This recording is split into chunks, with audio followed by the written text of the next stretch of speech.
Jail में है Arvind Kejriwal, meetings में नहीं पहुंच रहे हैं आपके मंत्री। क्या प्रेसिडेंट रूल की तरफ बढ़ रही है हमारी दिल्ली? इन सभी सवालों के जवाब मिलेंगे आपको इस वीडियो में। नमस्कार दर्शकों, स्वागत है आपका द वोक इंडिया में। अरविंद केजरीवाल जो दिल्ली के 7वें मुख्यमंत्री हैं। केजरीवाल आम आदमी पार्टी के संस्थापक और संयोजक हैं और उन्होंने 2006 में सूचना के अधिकार आरटीआई कार्यकर्ता के रूप में अपनी भूमिका निभाई, जिसके लिए उन्हें रामोन मगसेसे पुरस्कार से नवाजा गया।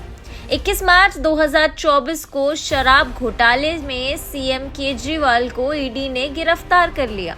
इन सब के बीच अब दिल्ली में प्रेसिडेंट रूल लगने की संभावनाएं और तेजी से बढ़ गई हैं।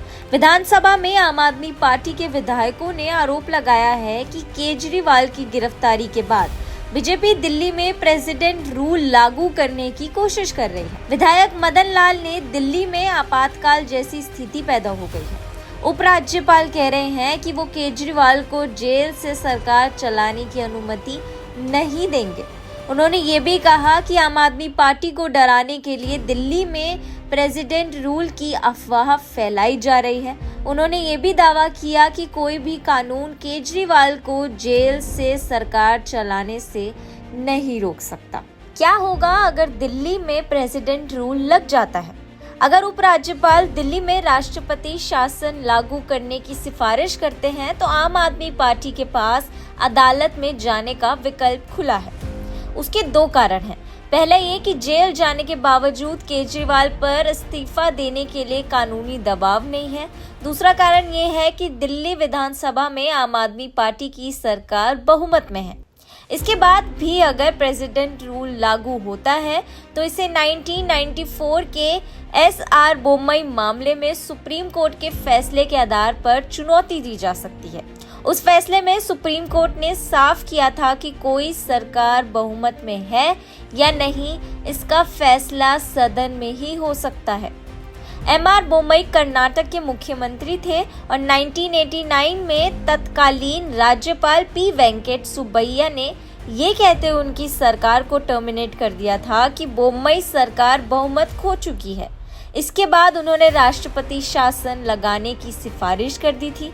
बोम्मई ने इसे पहले हाई कोर्ट और फिर सुप्रीम कोर्ट में चुनौती दी थी। अब आपको बताते हैं कि इसका क्या रास्ता हो सकता है। इसी साल जनवरी में झारखंड के मुख्यमंत्री हेमंत सोरेन को कथित जमीन घोटाले में ईडी ने गिरफ्तार किया था। गिरफ्तारी से पहले ही सोरेन ने मुख्यमंत्री पद से इस्तीफा दे दिया था। उसके बाद चंपई सोरेन को नया मुख्यमंत्री चुन लिया गया। सोरेन के इस्तीफा देने से राज्य में पॉसिबल कॉन्स्टिट्यूशनल संकट खड़ा नहीं हो सका। ऐसा करके उन्होंने राष्ट्रपति शासन की संभावना को टाल दिया था। ऐसा ही कुछ अरविंद केजरीवाल भी कर सकते हैं। अगर केजरीवाल इस्तीफा दे देते हैं तो उनकी जगह कोई और मुख्यमंत्री बनता है तो दिल्ली में भी राष्ट्रपति शासन की अटकलों को विराम लग जाएगा। दरअसल पिछले करीब 40 से अधिक दिनों में तिहाड़ जेल में बंद अरविंद केजरीवाल लोकसभा चुनाव के बाकी चरणों के दौरान प्रचार कर पाएंगे या नहीं, ये सब कुछ तो सुप्रीम कोर्ट की कार्यवाही के नतीजे पर निर्भर करेगा।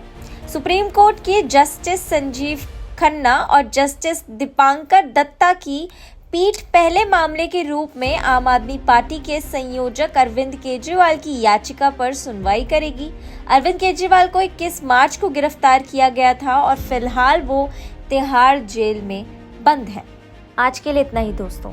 ऐसी और वीडियोस के साथ आपको दोबारा मिलेंगे। जाने से पहले वोक इंडिया को सब्सक्राइब करना ना भूलें।